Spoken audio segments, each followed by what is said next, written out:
Thank you for tuning in. Do It Again podcast. I am your host, Jake Shannon. I hope you guys had a good weekend. I had a crazy weekend. Got to hang out with friends. Of course, did a crap ton of work like I always do. Um, that is one thing, man. If you're going to be an entrepreneur, it is not 9 to 5. It is 5 to 9. Okay, so don't get it twisted. Hope you guys are good. What's up, Keith? The Dark Wolf. Good to see you, bro. Talking to people out on Instagram. We got Instagram going, LinkedIn, Facebook, YouTube, Apple Music or Apple Podcasts, Spotify, and a whole host of others. So I hope you guys are doing fantastic today. Did you have a good weekend? Weather's turning nicer. I've got a little, the allergies are kind of hitting me. So I got post-nasal drip and it's going into my lungs and I'm fighting. I'm just praying not to get a lung infection or whatever. So anyway, so I've got these coughs. I am going to get a lozenge going here because that has helped. So what's up, people? I want to show you this cool thing. Look at this, man. Feisty. This is a client of mine. We just came up with a new product idea. And it's basically, we're calling it the ultimate whiskey experience. Basically, you just imagine having your own whiskey brand, right? So like Conor McGregor on a small scale, right? Or how Josh Barnett has his on a smaller scale. So for about 10, well, I think it's 14 grand. You would get an entire barrel of your own whiskey made from an award-winning 29 awards or something distiller. Been around for over a decade, guiding you through making your own amazing whiskey. You get the barrel, you get approximately 300 bottles, label it the way you want. You could, if 14 grand is too much for you, get 5 of your friends together, divide the costs and pay a little extra for 5 different labels. And you got 5 different things. Now, what I think is cool, one, if you're a whiskey nerd, obviously it's cool, but imagine you're a big corporation or a business. You got fancy pants clients. You want to do something special for Christmas gifts, something like that. Or let's say somebody's in school, right? Because it ages. It takes like two years to age. You start it when they start, and then 2 years later when they graduate, you got this fantastic. Anyway, if you're interested in that, it's really cool. Just DM me. Let me know. Happy to help you guys with that. So I wanted to talk today, so I titled it, I can't remember what I titled this talk, but spelling, words, or something like that, or language and magic. Okay. So I wanted to find some of these terms just a little bit because I think it's important so we're all on the same page. Okay. This is all about language and how powerful language is, especially with the human mind. And what is the line between magic? Is magic a real thing or is it just a metaphor? And science, right? And I'm obsessed with all of these subjects, like very, very, again, talking about obsession, talking about nerd level. Like my undergraduate degree is in English. And this is where I stumbled on, I think probably the greatest discovery of that 4 years I spent studying English at the University of Colorado Boulder was actually a book, a huge book called the Oxford English Dictionary. Have you ever heard of this? The Oxford English Dictionary is a book, a huge, it's not just like a little, dictionaries are always big, right? But like the OED, Oxford English Dictionary, OED for short, is a book that comprises the history of the meanings of words, right? So words change over time, right? For example, the word libertarian. Libertarian originally was for socialists.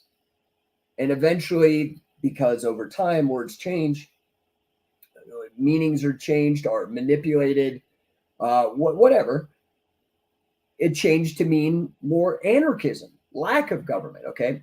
So the word liberal used to mean libertarian, and now it means socialist. So these words change over time. It's just what happens. Books like the OED track the change of the meaning of words over time. Okay. And I think it's a very, very useful thing. I think it's very powerful because you begin to see all these secret meanings and power inside of language, right? That maybe you weren't aware of before. And pardon me while I pop in this lozenge. Now, I'm going to read a little bit from a book that I wrote called Liberation. Again, all just words it's just ink and wood and symbols, and these symbols translate into the words. So I want to read just a little bit from this one section. The chapter is called The Language Arts. And I consider myself a language artist. Sure, I consider myself a writer. I've written, well over a dozen books. But let me just read from this, okay? It's a very short, very, very short chapter, okay? It starts out, it's called The Language Arts, and I start with a quote from Immanuel Kant, okay? And the quote goes, "To think is to talk to oneself." To think is to talk to oneself, right? What's up, David? What's up? Happy to see you, Ashley. Glad to see you. Although I'm not going to pronounce it the way you spelled it. But welcome. So we're talking about the power of words. We're talking about language and the language arts. And I consider myself a language artist. I consider, by the way, rap. Told you last week how rap music had actually really inspired me to become an entrepreneur. One lyric in a Dr. Dre song, "What's the Difference?" said something about move units and then we'll talk or something. Really got shook me, maybe put me under a spell, right? Spelling is the creation of words, like casting a spell. So I'm just getting you used to words and the power of them, okay? So The Language Arts, a chapter from my book, Liberation. To think is to talk to oneself. Immanuel Kant. I must confess that I have an unbridled lust for words. It amazes me that I can have a concept in my mind, a concept that exists nowhere else in the known universe, and my brain will automatically orchestrate movements in the lungs, the lips, tongue, vibrations from my vocal cords to create sound waves that travel through the air and then bounce off of your eardrums and transform that into an electrical chemical signal in your brain, and you'll have some idea of what I'm talking about. Meaning that signal will convey what I mean if I say something is unreal and non-existent as pink elephant to you, and you'll understand it. It absolutely amazes me. This is true even more so with the printed word. For example, the words you're reading on this page allow me to reach across both space and time. And you can do this sort of mind melt with some of the greatest minds our species has ever known.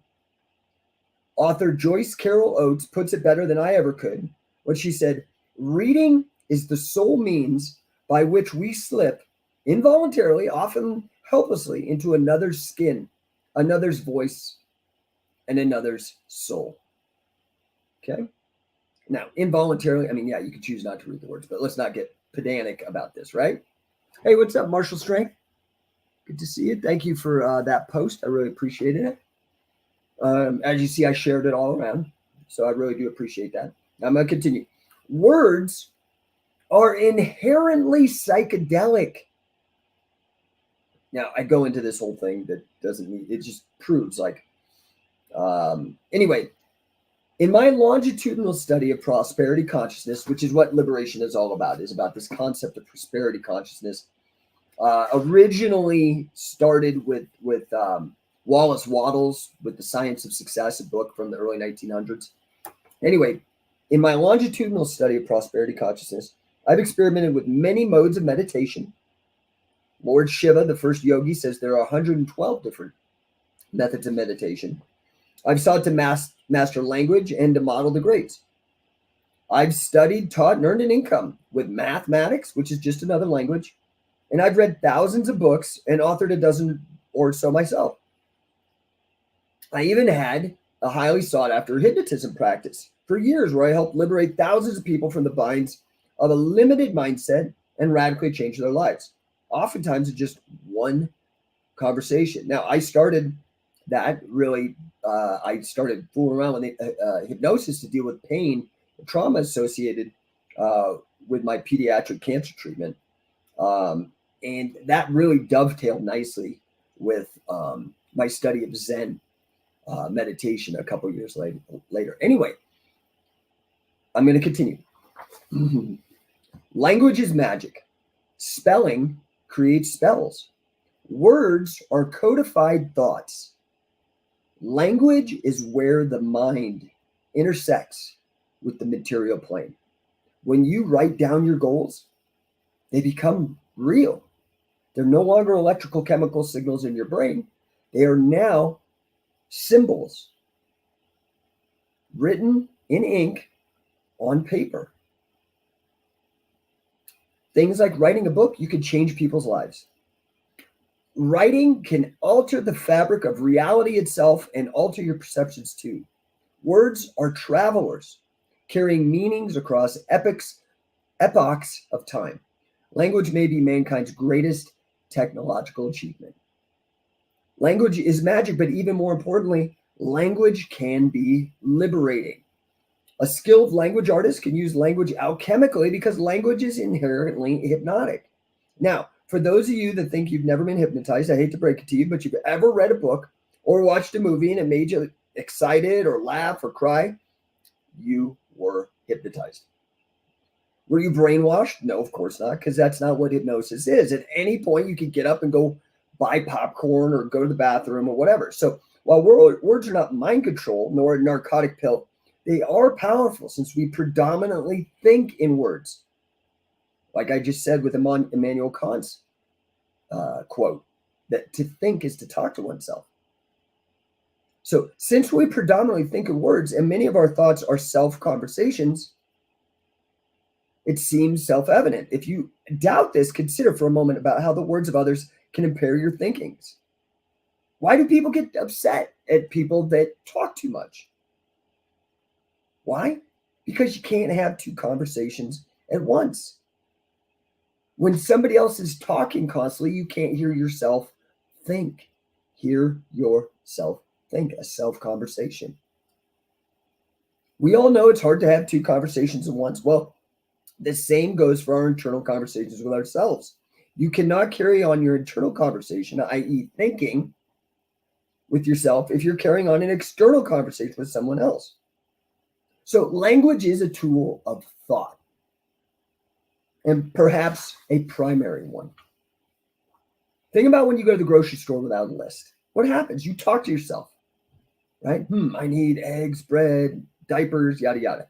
Another example, I remember when, I'm old enough to remember when Sylvester Stallone's first Rocky movie came out. Suddenly, everybody was at the gym working out. People could be walking about minding their business, but when they heard that Rocky theme, that dun dun dun dun dun dun dun dun, when that played randomly, all of a sudden they got excited, felt an urge to work out. What's up, Connor? What's up, Michael? Good to see you guys. Just talking about the power of language. In fact, the magic, how it's like spells. Spelling is spells. So, as such, the craft of being a liberator with language is certainly an art, with some artists clearly being better than others.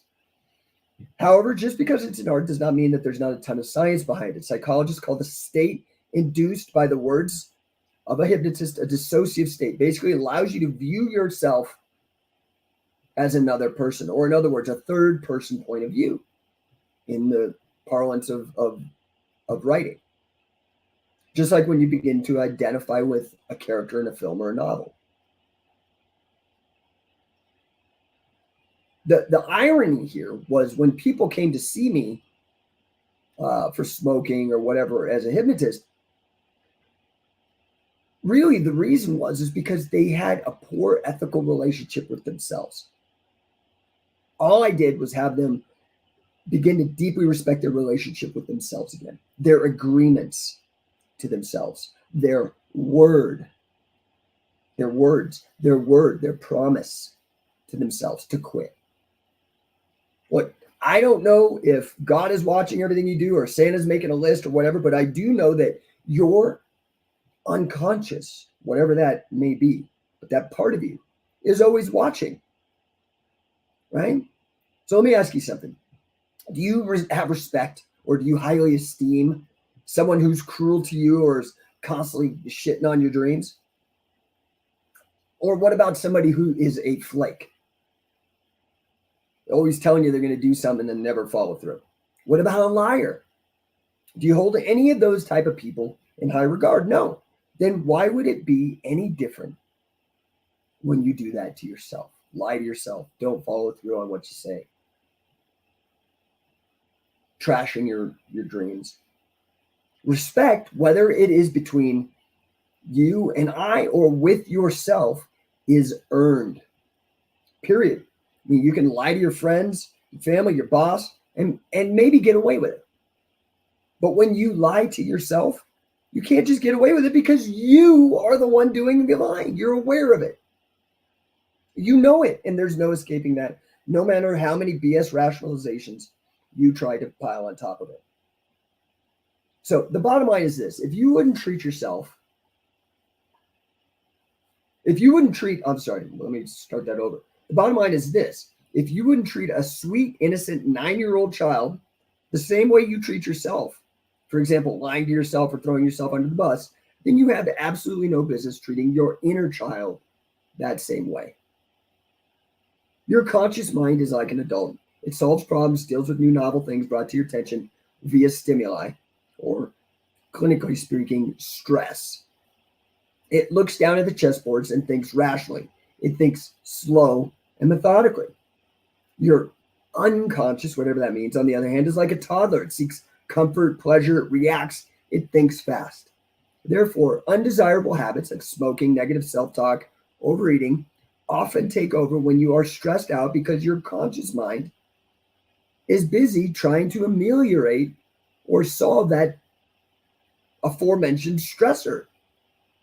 It takes over. So just as you cannot escape that part of your mind that is right now breathing for you, blinking your eyes, digesting your food, circulating your blood, dividing your cells, so you can't escape that part of your mind, which is aware when you break promises or otherwise lie to yourself. You can test this simply by realizing that you can recall memories without ever having to consciously commit them to memory, like your first kiss or your favorite family vacation. In the same way that a toddler will quickly begin to mistrust any adult that repeatedly promises to take her to Disneyland but never follows through, so too our automatic mind begins to mistrust the conscious mind that tells us things that are demonstrably not true. We must therefore take more seriously and give more respect to the conversations and agreements we make with ourselves as such, if not more than those conversations agreement we have with others. Saying something will not make it true in your automatic mind. That part of your mind is likely smart enough to recognize that fact. As a liberator, I aim to effectively use language to affect positive changes in clients. I do not rehabilitate my clients. Never have, never will. I have zero interest in it. None. No, I responsibilitate them instead. My aim as a liberator is to be able to do what brilliant psychiatrist and critic Dr. Thomas Szasz, who I interviewed. If you go to No1.ninja, that's the URL where I'm putting all these talks. No1, like N-O, number 1, .ninja.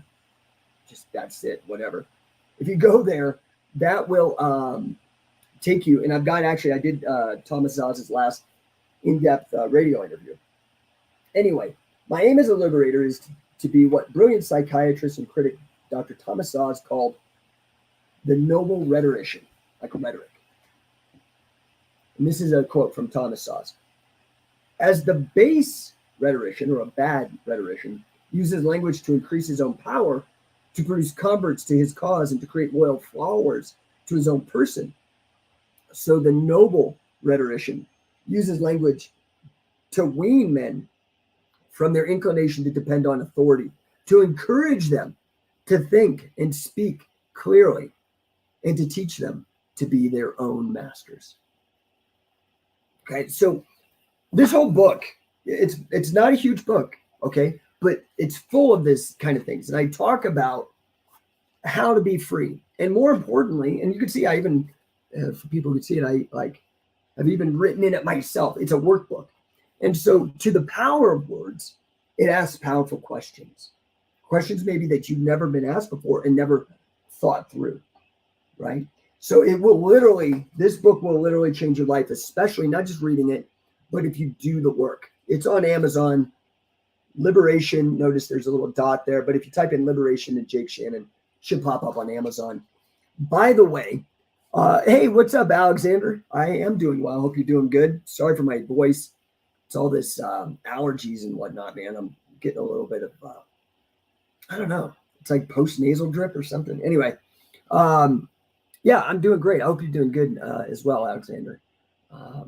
Yeah, I appreciate that, man. So, you know, I want you, if you guys want to see some more of my readings, I talk really probably far too in depth. I have a bunch of my older books. There's for sale on Amazon. You can still find them, but I put them up for free, updated them too, like did some revisions and stuff. You could go to mentalselfdefense.com. And you want to look up my book, Anomaly, and then I segmented it out. It used to be one book, Anomaly, but I segmented it to what I think should be two books. Anomaly, Revolutionary Knowledge in Everyday Life, and then New Word Order. New Word Order. Check those two sections out and read them. It kind of discusses, these are the framework I developed in 2009 about the connection between language and thought. And I think I'm happy with it. I'm pretty happy with it. I'll probably republish both of those. Now it's two separate books instead of one. Excuse me. And by the way, if you want help writing your own book, which I think is super powerful, go check out authority-coaching.com and I'll help you. Okay. authority-coaching.com. I've helped numerous people. You can see the testimonials on that page. Few things will change your life more than writing a book. I think it's Seth Godin says the book that'll change your life the most is the one you write. And that is true. And that's because of what we're talking about, the power of language. Now, there is a brilliant language artist. Her name is Laurel Erica. She's still around. I think she's an older woman and thinker and language artist. Laurel, Laurel. Erica is spelled like air, Airica. Find her. She has great videos on YouTube and Facebook and whatnot. But she has this thing she talks about, the premier life sentence, okay? And in it, it's basically, she says, we awake each morning and go off the weekdays to earn a living at an undertaking until the weekend. And she does what she calls a translation, using the word trance, because she does, as me, think that there's this hidden power inside of each word sometimes that we don't quite catch, and maybe is registering at a level that we're not critically really, we're moving too fast to really critically slow down and look at it. And so I want to slow down and look at some of this. She breaks down that phrase, we awake each morning and go off weekdays to earn a living at a job or an undertaking until the weekend. Then she does this translation. She says, each morning we awake. What's awake? Awake is a funeral. Awake, like you go to a wake. So we awake each morning and go off weekdays to earn a living at a job or an undertaking until the weekend. So we awake each morning. Morning is the emotion that you experience. Mourning, mourning, mourning. You mourn the passing of somebody you loved at a funeral, right? So a wake is a funeral, and a mourning is the emotion you experience at that funeral. We awake each morning and go off the weekdays. And she says, you must be in a weekdays to earn. An urn is where your ashes are put when you die. Like not EARN, an urn, but phonetically they sound similar. To earn a living, we work to earn a living at an undertaking, like the undertaker, right? Buries you. An undertaking or a job. Okay. Job is the Hebrew word for persecuted. Okay. So these are all baked into the meanings of these words, the etymology. You understand? Okay. So we awake each morning and go off the weekdays to earn a living at an undertaking or job until the week end. Week. W-E-A-K. Till the week end. Until we die. So we're basically dying our whole life and then we die. Kind of heavy, right? Now, I'm not necessarily saying it's true, but I do think it's an interesting way to critically look at the language and maybe how it subtly affects us, because I can't tell you anybody, most people look at their jobs, their undertakings, like they are going to the undertaker. I mean, really, right? That's all Laurel Erica. I think it's absolutely brilliant. You can look her up. Absolutely fantastic stuff, right? Excuse me. So I just wanted to touch on all of that because I think it's crucial for people to understand the language and the language we use with ourselves, right? There's a great resource. I'm actually going to bring it up right now. It's called, excuse me, it's called Etymology, or it's like Etymology Online or etymonline.com. And you can look up the history and the meanings of words. And if you go, there's some interesting ones. For example, I had a friend send this to me. Actually, somebody in the Cardone organization, a gentleman by the name of Elliot, who's in charge of helping with the licensees and whatnot. And he set this very interesting etymological definition of the word speed. Of the word speed. Do you know the history of the meaning of the word speed? Of course, we know speed means fast now, right? Or maybe an illicit drug if you're on the Urban Dictionary. But what I'm really asking is, do you know what like the original meanings were? It's absolutely fascinating. The original meaning of the word speed was success, which I think there's something to be said for that, right? Because the more long and drawn out you make something, the less likely it is to be successful. Because things might interfere. You might get distracted. Events might occur and stop it from being successful. Interesting. What I do, coaching. The word coach, right? I'm a coach. But what is a coach? The original meaning of the word coach was carriage. A vehicle used to help transport people from one place to another on a journey. That's very, very deep, I find. Right? That's what a coach does, is help carry you from one place to another. You're the one traveling, but they might know that road really well, like train tracks.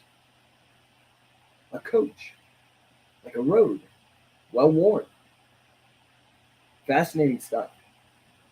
So curious. Hope you guys are doing good, man. Yeah, I had a crazy weekend. Jesus Costa, long live Catch Wrestling. Thanks, bro. Yeah, let me put this up. Put that up. Yeah, long live. I love it. Okay, so okay, Dictator. Submit dictatorship with Catch Wrestling moves at Jake Shannon. I see there near. I have no idea exactly. That might be a typo, but I want to bring up the word dictator. Okay, again, with the power of words. So the root of the word dictator, right, comes from dicto, dicto, dictator. What's a dictator? It's some evil, tyrannical motherfucker. Fair? Right? Common language. What is the history of the meaning of the word dictator? Like I said, it comes from the original Latin word dicto, which means to speak. Talking about spelling creates spells, or language is magic. Dictator comes from the root of the word to speak, to tell, to basically tell people what to do. Okay. Now, what's interesting, what's up, Mr. Espinoza? Happy to see you, sir. Glad you could join us. So, this is very interesting, right? Especially in the power of language. Also, with regards to like when I was trying to help people with bad habits. Because dicto is not only the root used in dictator, evil motherfucker killing people to get his way.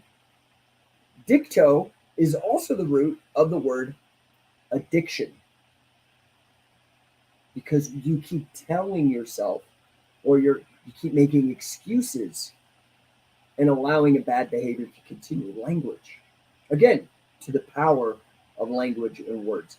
You guys, I really would recommend that you pick up a copy of this and go through it.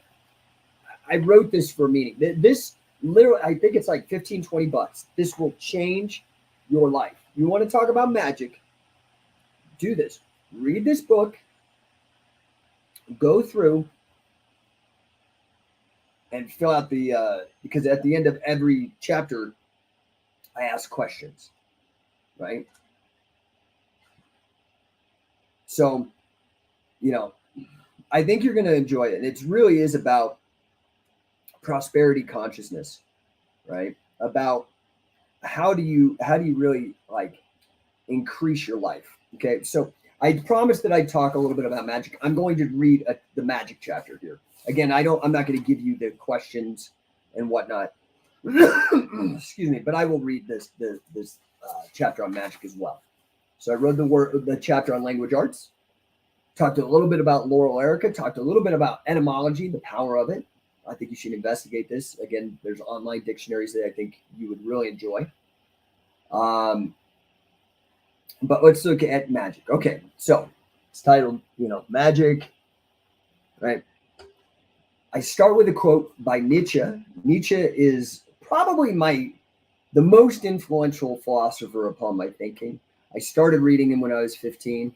I continue to read him here 30 years later. Just absolutely a fantastic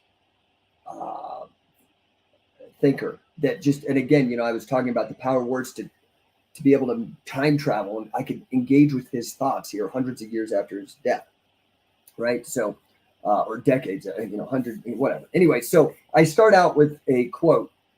The title of the chapter is Magic, and I start out with this quote. Do you believe then that the sciences would have arisen and grown if the sorcerers, alchemists, astrologers, and witches had not been their forerunners? End quote. Friedrich Nietzsche. Then I begin with my stuff. Magic bridges the gap between the inside and outside of your mind. You see, our experiences of life largely consist of a battle of beliefs between those that help and those that harm. Sometimes our placebos, the beliefs that help, and our nocebos, the beliefs that harm, nocebos, get mixed up. And the beliefs that we believe are helping us can actually cause harm.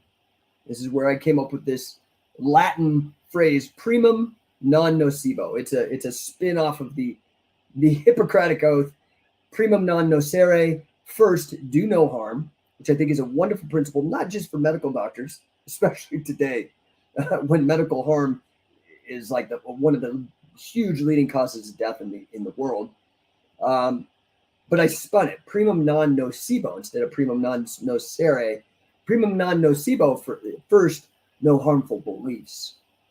And this is where, Thales, whom I named my company, my consulting company after the Greek philosopher, comes in.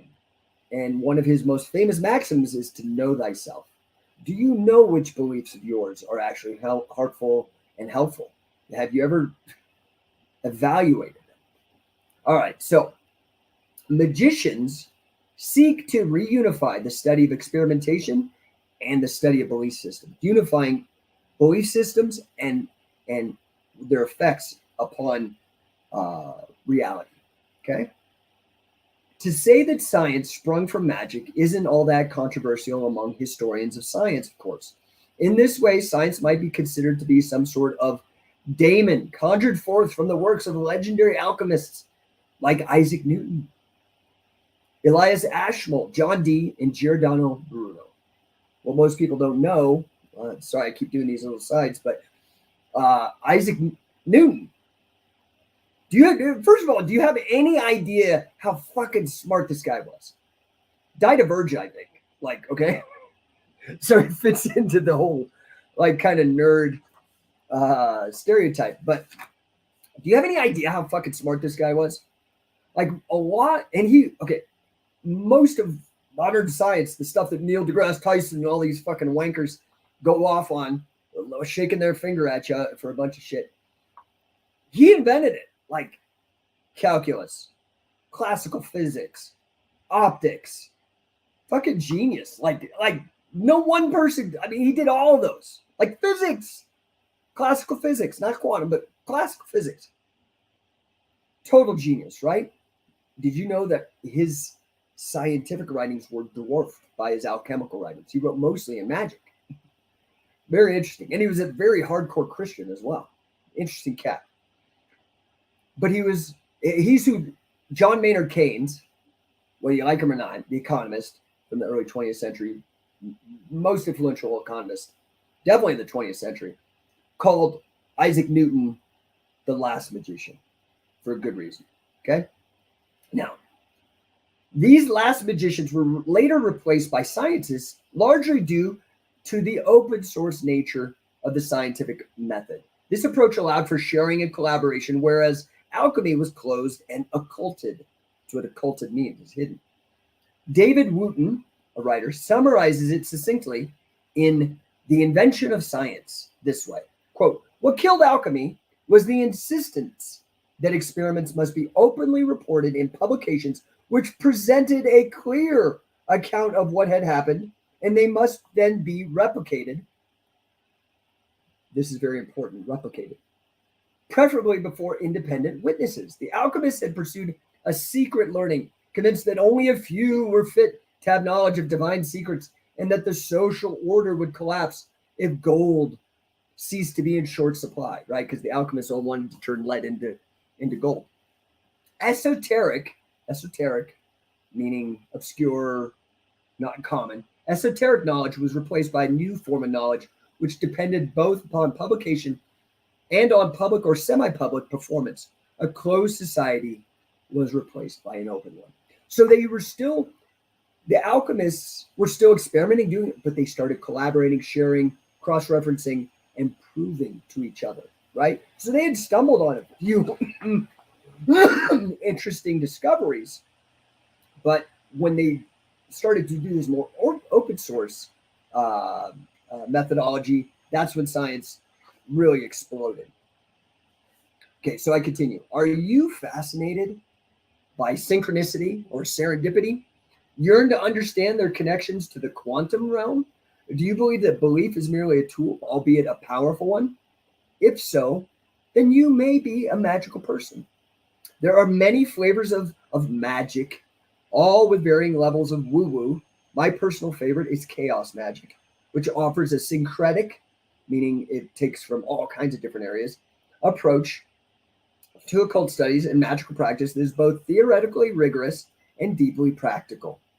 No new age sales pitch, overly complicated or outdated theatrics, or ivory tower bullshit. The observer effect in quantum physics and other such spooky concepts such as entanglement and quantum discord have placed us on the precipice of yet another massive scientific paradigm shift, a new scientific revolution. Chaos magic operates from the assumption that our belief systems can be used pragmatically to alter probabilities, i.e., luck, albeit marginally, in a minimal way, and to ultimately shape our reality to our will. This assumption has been empirically verified thanks to the clever experimental designs and subsequent published research findings of groups like the Princeton Engineering Anomalies Research Group, the Stanford Research Institute, and the Institute of Noetic Sciences. Now, mathematical chaos theory posits that there's a sensitive dependence upon initial conditions. Within chaotic systems, in the right place, a small but a flutter can transform the entire system. This is known as the butterfly effect. Chaos magic leverages the mind's ability to affect matter at the smallest, most marginal probabilities to affect outcomes at larger scales using this butterfly effect. So, if you believe that coincidence controls much of the universe, why not then try to control coincidence? Okay, this is a quote from Francois Martin, PhD at the Laboratory of Theoretical Physics at the University of Paris, and Federico Carminati, PhD and a physicist at CERN, the particle collider. Quote, synchronicity phenomenon are characterized by a significant coincidence which appears between a subjective mental state and an event occurring in the external world. This is how proponents, this is me now, proponents of the law of attraction describe it too. In fact, the law of attraction is based upon the workings of ancient Hermetic magical texts by way through the new thought movement that started in America in the 19th century with the work of Phineas Quimby. And now in the back of this book, Liberation, I reproduced Wallace Wattles' Science of Success book. It was New Thought author Wallace Wattles who inspired Rhonda Byrne, the author of The Secret, to write her book. Byrne explains, quote, something inside of me had to turn the pages one by one, and I could still remember my tears hitting the pages as I was reading it. It gave me a glimpse of the secret. It was like a flame inside my heart. And with every day since, it's just become a raging fire of wanting to share this with the whole world. I include that book that inspired Byrne to write The Secret. It's in the back of Liberation, the entire book of Wallace Wattles' Science of Success. I continue. The power of visualization, imagination, and focus is quantifiable, it seems. Quantum physicist John Hagelin, a Harvard PhD and pioneering researcher at both the European Center for Particle Physics and the Stanford Linear Accelerator, has demonstrated the existence of, and I quote, long-range field effects of consciousness generated through collective meditation. It has shown that large meditating groups can effectively diffuse acute societal stress, thereby preventing violence and social conflict and providing a practical foundation for permanent world peace. What he has done effectively, and others are doing, is studying the effect of getting large groups of people together and meditating on one concept, and that is peace, and how it actually affects crime rates. And they're actually able to show quantifiable, measurable cause and effect relationships. It's fascinating stuff. I continue. Single-minded focus is the key to success in magic. Now, this is for those of you who've been listening to this show, last week I was talking about, started out with the 4 pillars of success in my signature talk I'm working on called Wrestling with Greatness. But one of those pillars, it ended up being 5, but one of those pillars for greatness, after getting real, is the second one is get obsessed. And the other word for that is cultivating a single-minded focus. That's what obsession is. A healthy obsession is a single-minded focus, okay? So, single-minded focus is the key to success in magic, just as is the key to success in nearly any other endeavor. Meditators practice focusing on one thing, perhaps breathing. Some yogis call it samyama, or extraordinary focus of the mind, and it is the path to the siddhis, or the magical powers of yoga. The magic of intense focus, colloquially called the zone, being in the zone by extreme athletes like Danny Way, made the improbable real, like when he jumped the Great Wall of China on a skateboard with a broken ankle twice. That's focus.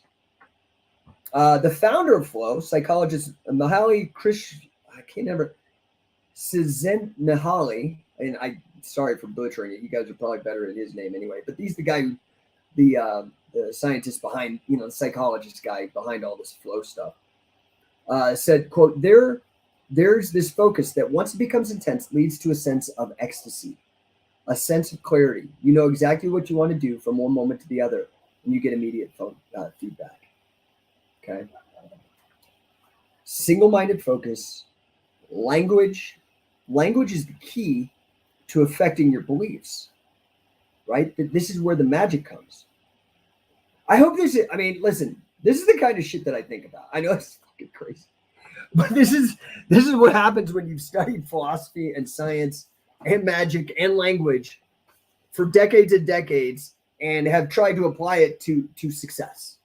So I hope you guys are doing well. I'm not going to belabor this talk today. I will close with the last thing, and this is actually from Tim Leary. I don't know if you guys know who Tim Leary is. You should look him up. He's a wild man. Brilliant guy. Yeah, I won't go too much. Anyway, here's a final quote. Quote, the function of the human brain is to design reality. Learn to operate the brain.